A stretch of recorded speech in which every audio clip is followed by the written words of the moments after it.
Hello and welcome to the course Introduction to Advanced Cognitive Processes. I am Arik Verma from IIT Kanpur, and this is the final week of the course. During the last two lectures, I have talked to you about various aspects of development. In the first lecture, I talked to you about the biological aspects that affect human development, the role of the heredity, genes, prenatal influences, and so on and so forth. In the last lecture, I talked to you about the initial abilities that a young one is born with, abilities relating to vision, hearing, taste, smell, motor abilities, and so on and so forth. We also talked to you about various theories of cognitive development. We talked to you about at length about Piaget's theory of development. We talked to you about information processing theories, knowledge acquisition theories, socio-cultural theories, all of these various perspectives that look at how the cognitive development of the child really happens. In today's lecture, I will try and take this talk about development to a slightly different direction. I will talk to you about some of the interesting aspects. Remember, this course is Advanced Cognitive Processes. Some of the higher abilities, some of the higher functions that children and adults deal with, how the development of these kind of things happen. So let us take this slightly further. One of the things that I mentioned when I was talking about Piaget's theory of concrete operations, if I am right, was this aspect of egocentric thinking. Children, when they are very young, they cannot appreciate what others are thinking. They cannot appreciate the other perspective. That basically is a very interesting thing, because part of being an adult basically involves doing this exactly. Part of being an adult involves understanding other people's mind. What is this person thinking about, what is their expectations, what are their beliefs and assumptions, and so on and so forth. And this is something that that influences our behavior a lot. This is something that tells us how to behave in a particular, how to behave with a particular person in a particular manner. Suppose, for example, you come back from school and you find you have something to say to your father, but you notice that he's not really in a very good mood. Now, is that the time that you'll go and ask for a raise in pocket money or something like that, something that that he's really not going to be very happy about? As adults, we kind of tackle around these problems very well. We notice what is a good time to tell somebody something, what is a good time to react in a particular manner to this particular person. So when this ability is not something that also suddenly really happens. I very much appreciate this idea of looking at development as a continuum and not really as stages where one stage ends and something else kind of happens almost out of nowhere. So this is something that the child has to learn. The children have to grasp this, and they have to you will see that children, when they are younger, they are not really very mindful of what others are thinking. Suppose, for example, if they are stuck on asking for something, if they are kind of stuck on being stubborn about some particular thing, and they are being kind of very they are kind of being very picky, and they're kind of being very finicky and stuff. These things kind of get lesser and lesser as the child grows up.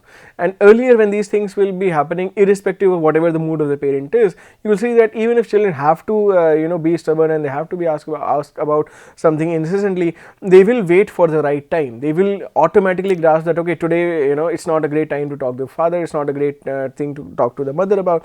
And these things also, they are developing. So when you're talking about cognitive development, when you're talking about overall development of an individual, these are also skills that you should look at, we should look at actually, at how is the development of these skills happening.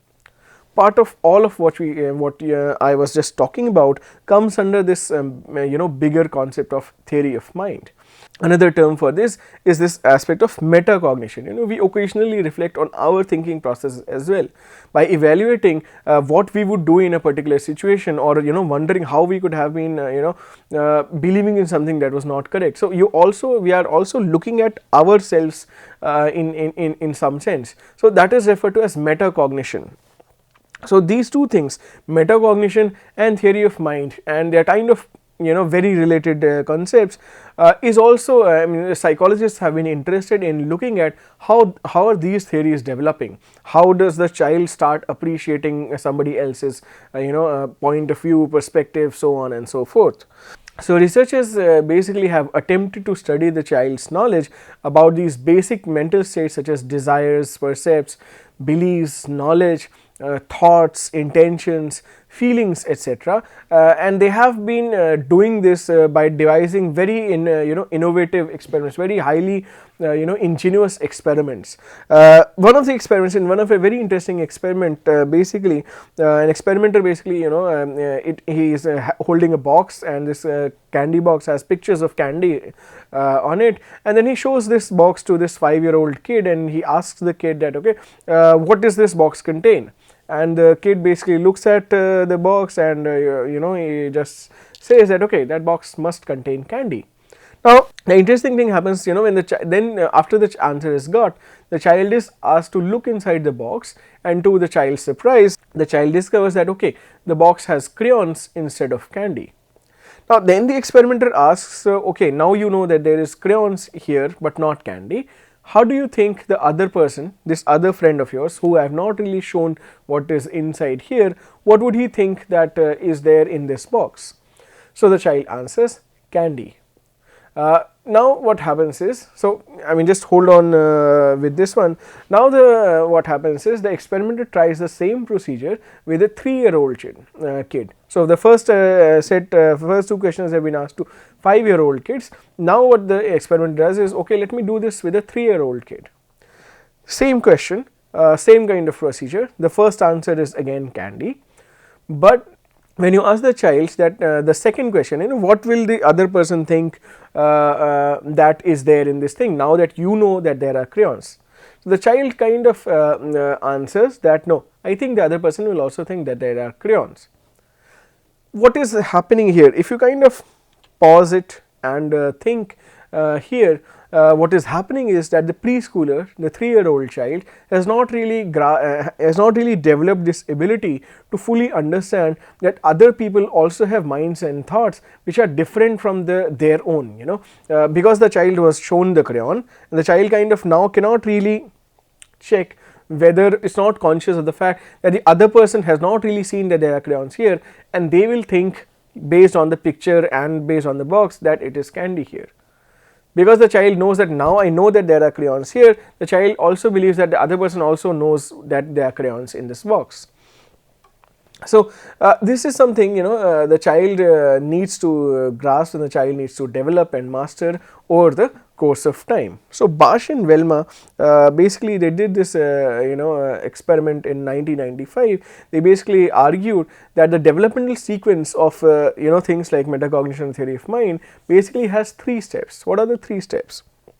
About around the age of 2 years, children have an elementary conception of simple desires, emotions and perceptual experiences. Okay, so they basically know that, okay, people have simple desires like I want to have milk, I want to have sweet, etc., etc. They have a very rudimentary understanding of emotions. For them, as I was saying earlier, if a desired outcome is there, I am happy. If an undesired outcome is there, I am not happy, something like that. Okay, so they have a very rudimentary understanding of both desires and emotions and perceptual experiences. They understand that people can have wants, and they can be afraid of things, they can like things and they can not like things, but they don't really appreciate the fact that people mentally also represent both objects and their own desires and beliefs. So these things are not really well drafted out in their brain. In the second stage, which is around 3 years of age, children begin to talk about beliefs and thoughts as well as desires. So they kind of now start talking about that reality is something else, desire is something else, but there are beliefs as well. Somebody can think and in a slightly more abstract fashion as well. And at this stage, they seem to understand that beliefs can be false as well as true. So they now are beginning to grasp these higher order kind of activities, and they also start appreciating that beliefs can differ from people to people. Different people can have different sets of beliefs. Finally, at around the age of 4, children begin to understand people's thoughts and beliefs affect their behaviors, and that people can have beliefs that do not affect reality, that do not reflect reality. So the idea is they start thinking in terms of that other people can have different kinds of thoughts, other people can have different kinds of beliefs, and different people believe in different ways because of their own thoughts and beliefs, which might not be exactly the same thoughts and beliefs that that I am having for that matter as a child. So these are the three stages in which this the aspect of development of theory of mind has been captured and has been proposed.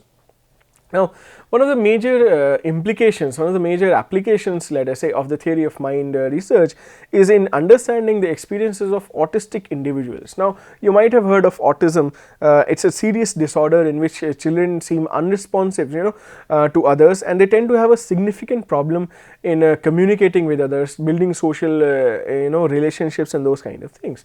One of the very characteristic things is that these children seem very little interested in interacting or socially communicating with individuals. Say for example, they might not really be emotionally very expressive. They will not smile back at you if you smile at them, and those kind of things. Now, Simon Baron-Cohen basically suggested that autistic kids might be lacking this fundamental theory of mind, this understanding of what the others are feeling, or say for example this aspect of metacognition, about reflecting about their own thought processes and stuff, which might be preventing them from understanding others' feelings, desires and beliefs as well. So this can be one of the major symptoms or factors in people who are in children who are suffering from autism. Now, because this fundamental theory of mind is absent, people can seem like any other object to these autistic children. It's just like a table. So a person is just equivalent to a table or a chair and does not really need an emotional interaction to develop a bond. Leading to these children being very less interested in others or in different kinds of social interactions. So this is again one of the very interesting aspects, a higher order ability that children develop over the course of their lives. Another higher order ability that children tend to develop gradually is this sense of moral judgment.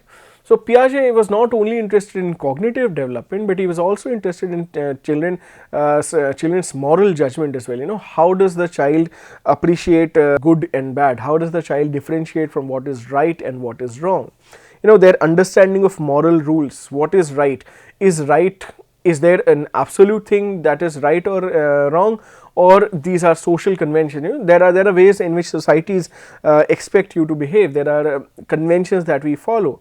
So Piaget he basically believed that the overall level of cognitive development, the children's overall level of cognitive development will basically determine their moral judgment as well.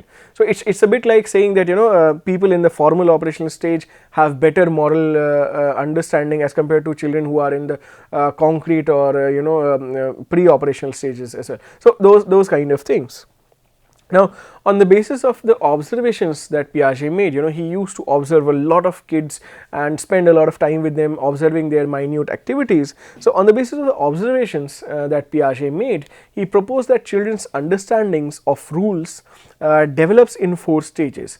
Now, before I really start talking about this, rules are a good way of appropriating the sense of moral judgment, but they might not be, they might not really reflect the more richer sense of morals. But again, we are talking about children's development, so this we can use this as a reference to talk about.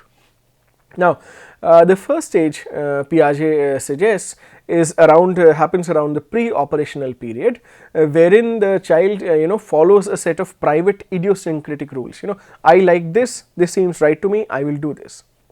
Okay, those kind of things. Say for example, and by this stage children also start looking at the environment in terms of features and categories. So if you ask this child to sort play items using color or size or shape, they might be able to do it. So there is a certain degree of of cognitive development which is leading to follow a particular kind of a moral development. It's not really a very close link, by the way.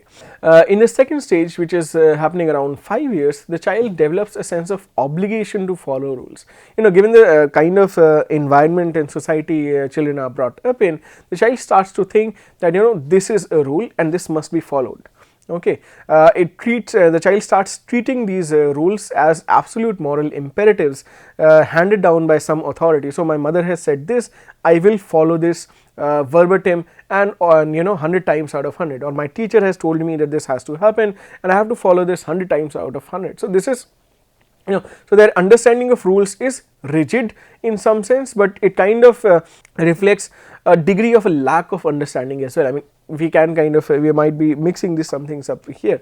Now in the third stage, children begin to appreciate that rules, some rules for that matter, are just social conventions. They are cooperative agreements that can be arbitrarily changed if everyone agrees. Suppose for example, parents tell their children to share stuff. Now till a particular time the child will blindly obey that, my mother has said that I have to share things and I should share things irrespective of whatever is happening. By a certain age, the child starts appreciating the fact that it is just a suggestion, that if two people are agreed, they have to share. But the child will also start appreciating the fact that you cannot share at a given point if you don't like the person, if the person is not sharing back, those kind of things. Okay, so children start realizing that rules are just social conventions made by people and are changeable, can be worked around with.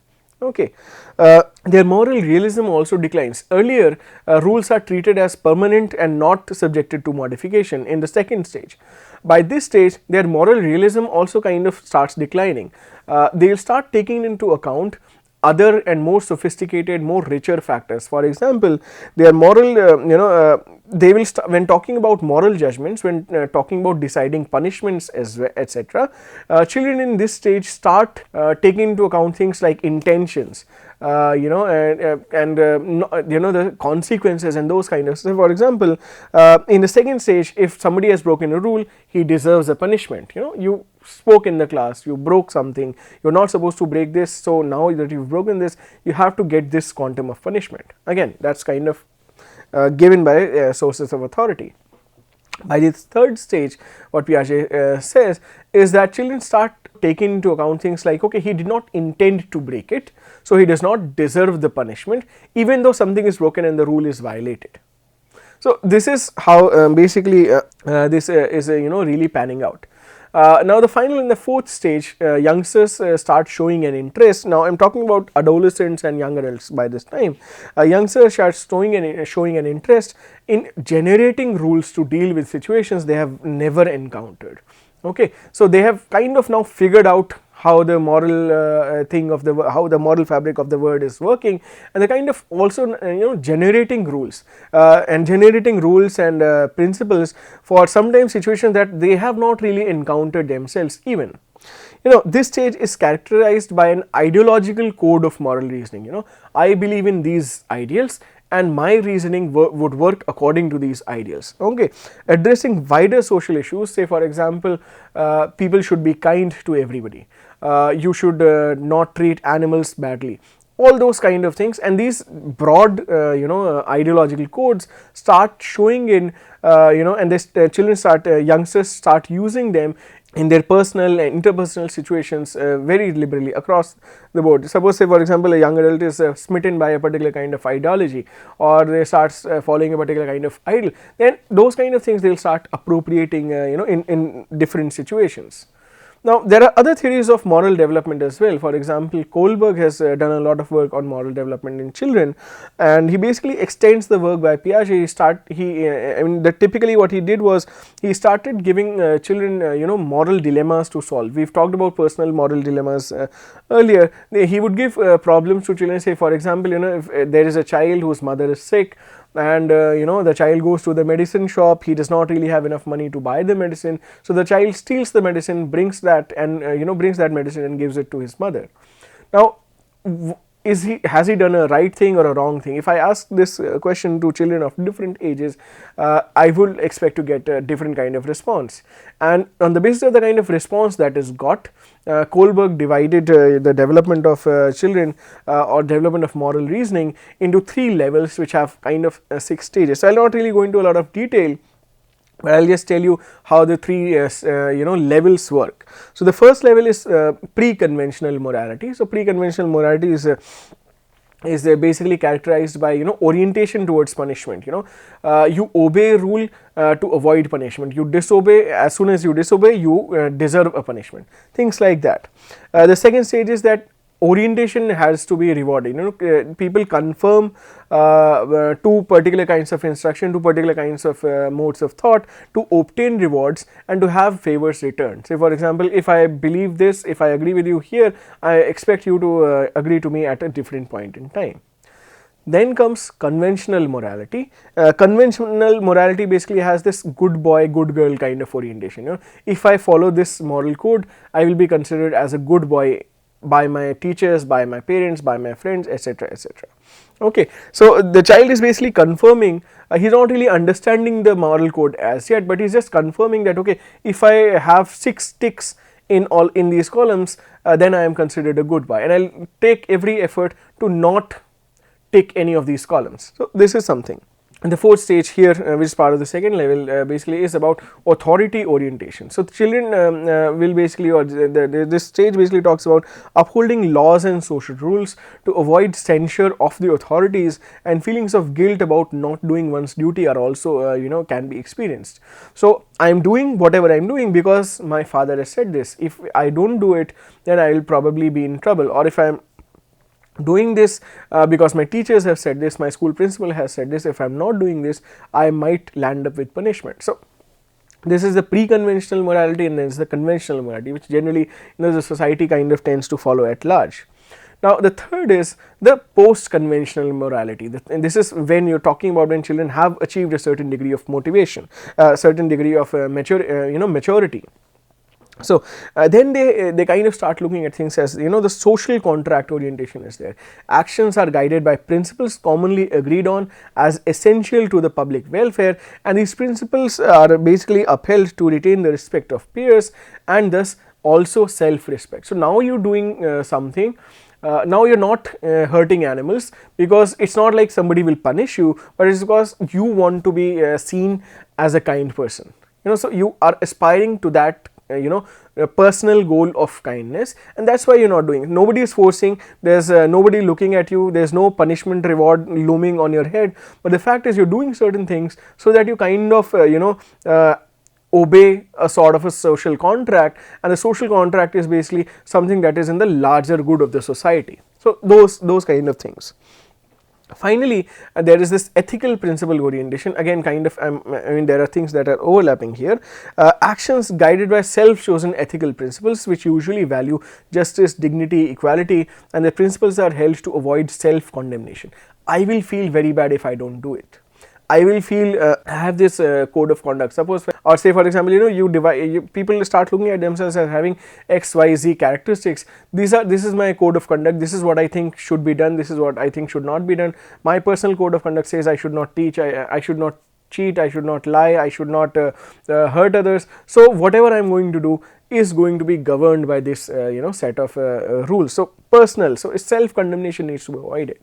So these are the 3 kinds of morality. This is basically the progression given, and again I am not really saying that strict age wise rule kind of needs to follow this, but this is how the development of moral reasoning might happen as far as Kohlberg is concerned. So Kohlberg basically believed that individual develops with age across these 3 stages. Now let's talk to a different aspect of development. We've talked about moral development, moral metacognition, theory of mind, and moral judgment.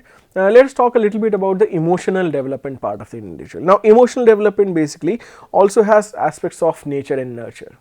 One of these aspects that is more biologically predetermined is this aspect of temperament. Now temperament basically refers to individual differences in attention, in arousal and reactivity to new or novel situations. Okay, so these differences basically start appearing very early when the child is just born, and they are relatively stable and they are long lasting. Suppose for example there is a finicky child, very unhappy, very difficult to handle child. It's highly probable that part of these characteristics will continue throughout the child's life. Okay, so this is the biological aspect of emotional development. Thomas and Chess, 1997, they divided infants into 4 categories based on temperament rating. So they could measure temperament. They could say that 4 kinds of temperaments can be observed. Let me just very quickly tell you about them.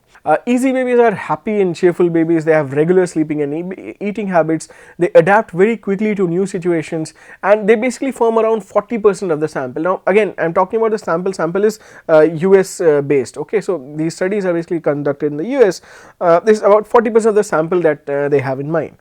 There are slow to warm up babies who are, who take some time before they will be comfortable with you. Okay, so about 15% of the sample, they are slightly more withdrawn, they are very moody, and they tend to take a long time to adapt to new situations. So this is the second kind. Then there is this difficult babies. It's just around 10% of the sample, but they're very fussy. They're fearful of new situations. They'll not really react to strangers nicely, and they are very intense in their reactions. If they are crying, they're crying too loudly. They're crying very intensely, and those kind of things. Now, one of the other things, it's not really a category, is that some babies do not fit to any of these categories. This is, by the way, a large number. It's around 35% of the entire sample, which will have a variety of traits, and they will share all of these traits from the other 3 categories. So there are 4 kinds of situations here, 4 categories you can imagine, and these are the 4 categories in which you can broadly divide a particular sample of children. So yeah, children can differ in their temperament. Now researchers have concluded that majority of infants develop distinct temperaments very early, usually in the first 2 to 3 months of life, and that these temperaments, they occur largely because of genetic factors rather than learning experiences. Because you start measuring temperament, because you start talking about temperament, even just at the time when the child is born, you can just you can just see and observe that this child is going to be very tricky to handle. This child starts crying as soon as he is separated from his mother. This child is slightly fussy about particular habits. He has irregular sleeping and eating habits. These are the things that you can start make out already by the time that the child is born, and so researchers have concluded that this has to be more of a biological trait, biological characteristic, rather than something that the child has learned from the environment, learned from the parents or siblings or peers. Now, so while about 10 to 15% of Caucasian babies inherit a fearful temperament, about 40% of Caucasian babies inherit a fearless temperament. So again, the distribution could be very different across different kinds of population. Now, emotional development basically has to be an interaction between the temperament, that is the nature part of the thing, how is the general temperament or nature of the child, versus positive and negative environmental feedback. How are the parents reacting to the temperament of the child? Suppose there is a child who is born with a very happy temperament, but the parents are really not reacting to the child in a consistent manner. They are not really treating the child well. The emotional bond is not being formed. They are giving irregular punishments to the child. They are not taking care of the child. Then this child who was born with a happy temperament as well will develop problems. Will develop problems later in the thing, and they will become develop to be more irritable, fussy, and so on and so forth. And same can be done vice versa as well.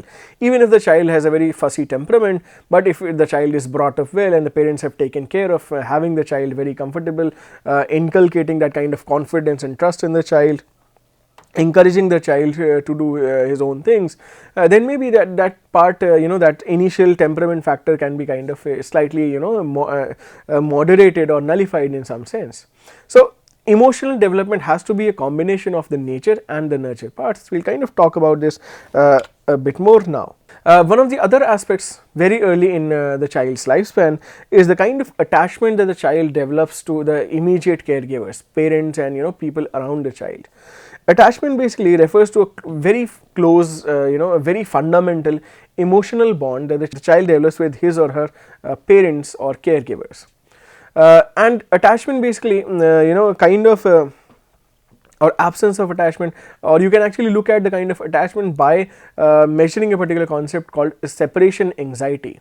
Separation anxiety is basically measured by the amount of problem that the child has with respect to say for example, if the child is separated from the caregivers. If suppose the mother is bringing the child up, and the mother is always there for the child, is constantly around the child to help him, make him feel secure and confident and everything, but as soon as the mother goes, the child starts crying. the degree of distress that the child will feel when being separated from the immediate caregiver is going to give you a bit of a measure of what separation anxiety is. Now, there could be different kinds of attachment patterns that the children might display.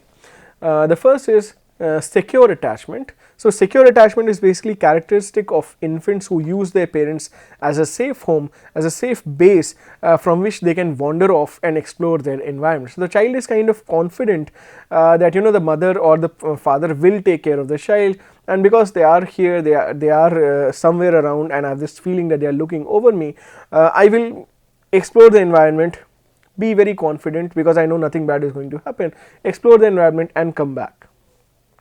Insecure attachment is its characteristic of infants who avoid or show ambivalence or resistance towards their parents. Now, if the parents' behavior is not consistent, if it is not confidence inspiring, if the child has not really been able to trust the parent very much, then the children will show insecure attachment, and then the separation anxiety would also be differently manifested. So, these are some of the things about emotional development. Let us talk a little bit about social development.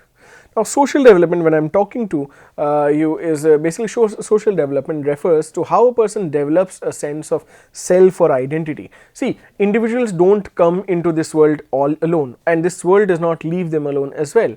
So, the child is immediately surrounded with immediate caregivers. They keep telling the child something, you do this, you do that, and they kind of interact or they kind of react to how the child is developing. They say if the child is doing a lot of good things, they encourage the child, praise the child. If the child is doing a lot of bad things, they reprimand the child, they scold the child, they react accordingly.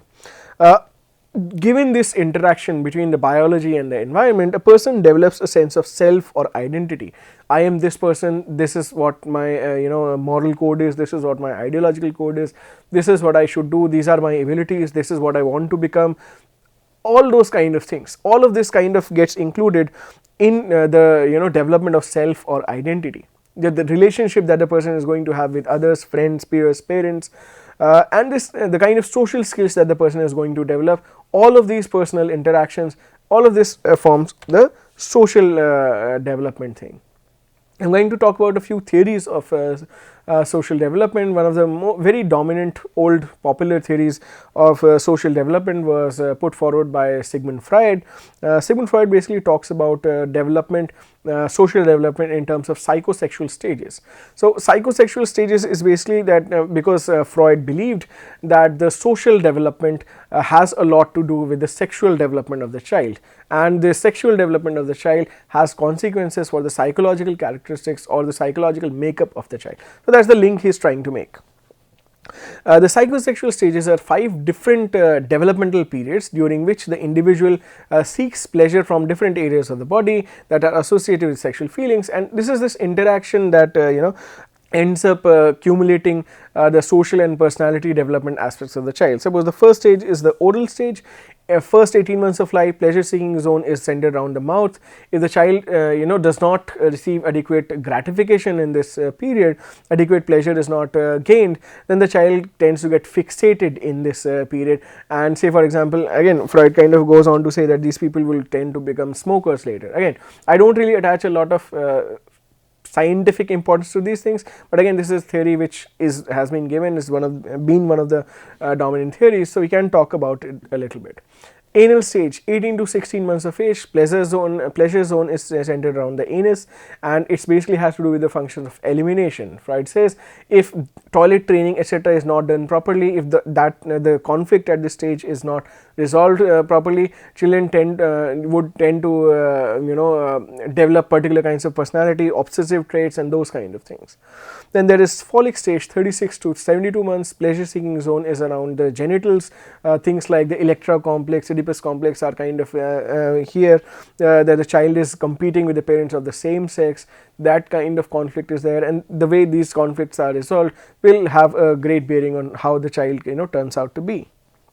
Then you have the latency period, 72 months to puberty, when a time when the child represses sexual thoughts and engages in non-sexual activities, looking out, making friends, developing social intellectual skills. Finally is the genital stage. From puberty onwards through adulthood is a time when the individual has renewed interest in sexual desires that he or she seeks to fulfill by forming relationships with members of the opposite sex. So this is the progression of what of the stages, psychosexual stages that Freud gave. Let us move to the psychosocial stages. Erikson basically came up with this idea of 8 developmental periods during which the child's individual's primary goal is to satisfy desires that are associated with social needs. These 8 periods are kind of they are centered around these competing qualities. So I am just going to talk about them. So stage 1 is trust versus mistrust. It's around the early infant age. An infant basically to begin with needs much care and attention. If parents are sensitive and caring, the infant will develop what is called basic trust, which will make it easier for him or her to trust people later in life. Okay, if parents neglect their child, if they are inconsistent, he or she may view the world as uncaring and learn to become mistrustful and have that sort of bitterness later in his personality. Autonomy versus shame. 1 to 3 years of age, if the parents encourage the child to go out and play and explore, if the child is encouraged and made more confident, he will develop a sense of independence and autonomy. That's very important. And if not, then the child will develop a lot of shame, doubt, self-loathing, and again this is not going to turn out in a good personality trait for the child. Then there is initiative versus guilt. 3 to 5 years of age, if the parents are encouraging initiative, suppose the child goes on and makes new things or breaks a lot of things, but he is looking for something, he is trying to do something new, the child needs to be encouraged at this time. If the child is if the parents encourage this kind of initiative taking, the children will develop the ability to plan and initiate new things. Children need to be given this feedback. Okay, you are on the right path, don't worry if something bad has happened, we will take care of this, but you do whatever you are interested in. Now, if parents become very fussy and they discourage the initiative that the child has to take, then it will kind of seed in feelings of guilt in the child. The child will not be confident enough to plan the future and these kind of things. Industry versus inferiority is the 4th stage, 5 to 12 years of age. If the child can develop her energy to completing tasks and working through assignments, he or she will develop this feeling of industry and competence. You will see children around 5 to 12 years of age, they come up with the random missions that they have to complete. They will spend in a lot of time and energy completing those kind of missions, and parents have to be supportive that of these kind of things. They should not really tell the child, don't do this, this is very dangerous, don't play with these people, don't do, all those kind of things have to be kind of held back. Because if the child starts having this difficulty in applying her abilities in completing tasks, things like homeworks, making something, projects, he or she will start developing feelings of inferiority. So here is the stage where the parent needs to help and compliment the child in whatever efforts he is taking, whatever goals, mini goals that the child is setting, and that's what will help child pass through this stage in a good way. Stage 5 is identity versus role confusion, adolescence time. If the child will be successful in making the transition from the impulsiveness of early childhood to the maturity of adulthood or young adulthood, adolescence, then the child will tend to be more responsible, purposeful and planned. He or she will develop confidence and will also experience else the child will kind of start experiencing role confusion. If the child has made this transition easily, has formed a proper identity because he has passed through earlier stages very well, then the child will have the sense of purpose about himself. If the parents and if the child has not really come up through this, then probably the child will experience a lot of problems. Now these are the stages of psychosocial development that were specified by Erikson, and I am sure you appreciate the kind of things. So that the kind of things that Erikson talks about, he talks about in reference to how important is the role of upbringing, how important is the role of parents and other social agents around the child to basically give the child a sense of identity, purpose and a sense of happiness about growing up and these kind of things. Now, there are other theories of social development as well. Say for example, Bandura's social cognitive theory basically emphasizes that there is a lot of importance of learning through observation. Children learn through observing other agents. They learn by imitating other agents. Also, they learn a lot about self reward, in development of things like social skills, interactions and behaviors. These are also kind of things that children are picking up. They will pick up a model and they will start doing whatever the model does. But the interesting thing is that children will basically be very attentive with respect to what kind of models they are picking up, whether the model actually has a successful background or not, whether whatever the model does gets rewarded or not. This is the kind of model organism that the child is kind of has chosen and is trying to align his behavior to the model, because the model is successful, the model gets rewards and is known and is praised in society. Also, children can just start sometimes blindly imitating, they could just say, for example, a father, mother or an elder sibling. Children might also kind of end up just imitating without really having a bigger grasp of what imitation is leading to, because they don't really sometimes think that, okay, what is going to be the consequence of this. I'm just, I like this person, or this person is somebody close to me, and I'll just start imitating without really thinking about the consequences. Now, in all of this social development thing that we were talking about, there are two concepts which are very interesting, which are very important to remember. One of the concepts is vulnerability. Now, vulnerability basically refers to the psychological or environmental difficulties that make children, they bring children more at risk for developing later personality, behavioral or social problems. Suppose if somebody is going through a very hard time, suppose say for example there are children who are being brought up in places like Syria or other places which are marred by violence. Those kind of things will have will definitely have impact on the children's development. They will put them at risk for developing social personality disorders. They will put children on the risk of developing mental disorders, psychological disorders, so on and so forth. So vulnerability is something very important, whether the child can actually go through all of these things and still develop into a healthy individual. That's something that is given a lot of importance. Another thing is very closely linked to is resiliency. Various traits, various characteristics of personality, family and environmental factors that compensate for the increased life stresses, so that the expected problems do not develop. Suppose for example these children who are being raised in very difficult environments, what is the social structure that they have? What is the kind of social setting they have, whether the family is still together and they're still kind of holding out properly, they're still supporting the child, encouraging the child, telling the child that you have to bear these difficulties, later better times might come.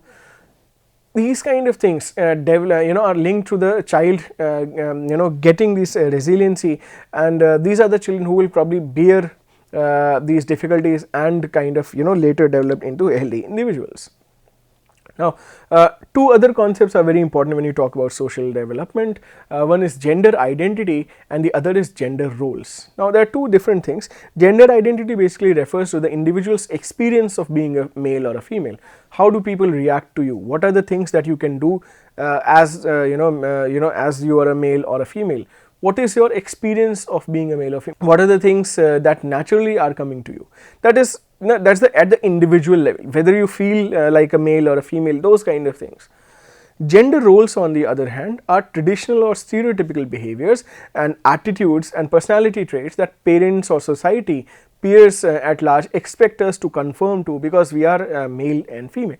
We are either male or female, biologically. So these two are different things. Sometimes now that concepts like homosexuality etc. are gaining their proper importance and acknowledgement in the society, one needs to really wonder about these things. Gender identity is something that is very personal, and gender roles are things that the society is expecting you to do. Part of developing in a social world, part of developing through the social things is also to keep a balance or a congruence between these two things. If there is not, if the congruence is not there, the happiness and the development socially is not going to be seamless, it's not going to be problem free. So a lot of times, and these things are important for other reasons. For example, a lot of times children do behave in particular ways because the society expects them to do. Suppose for example a girl wants to become an engineer, or a boy, let us say, wants to become a chef. It might just have that the child just feels like, I like cooking, I just want to go into the kitchen, look at my mother, help her do something, and in the process learn this extraordinary skill of cooking. But the gender roles are kind of not going to encourage him doing that. And if there is this conflict between what the person wants to do in his skin, in his identity, then there is going to be conflict, then there is going to be unhealthy development. This is not really going to work out so well. So this is again something, when you look at social development, you have to kind of take into account these things. The social role theory, which we can talk about now, the social role theory basically emphasizes the influence of social and cognitive processes on how we interpret, organize and use information. So we look at the society also through a social lens.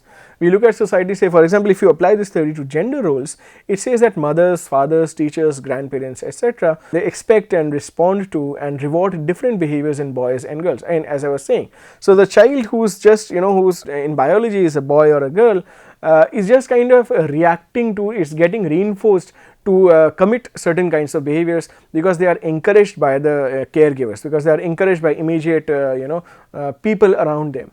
And a lot of times they start, say for example, stereotypes about female feticides, stereotypes about men not respecting women, stereotypes about men ogling girls, and those kind of things are things that kind of get reinforced at a very early level. The society has taught that females are lesser beings.